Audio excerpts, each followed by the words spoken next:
ఏంటంటే రాష్ట్రంలో రైతులు చాలా ఇబ్బంది పడుతున్నారు. ఎప్పుడు ఈ పరిస్థితి కూడా వాస్తవంగా ఈ కాంగ్రెస్ ప్రభుత్వం వచ్చిన దాకా దౌర్భాగ్యం ఏర్పడే ప్రజలకి రైతులు వెంటనే ఆదుకుని భారతీయ జనతా పార్టీ ఇంద్రపత్రం అందిస్తున్నాము.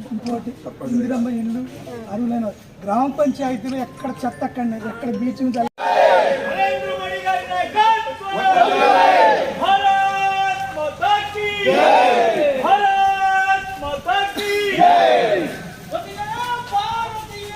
జనతా పార్టీ కమిటీ ఆధ్వర్యంలో మండల తహసీల్దార్ గారికి రేషన్ కార్డు ఇందిరమ్మ ఇళ్ళు అదేవిధంగా అర్హులైన వారికి రాష్ట్ర ప్రభుత్వం పథకాలు ఇవ్వాలనే దాని మీద భారతీయ జనతా పార్టీ పిలుపు మేరకు మండల తహసీల్దార్ గారికి మండల కమిటీ ఆధ్వర్యంలో వినతి పత్రం ఇవ్వడానికి వచ్చాము.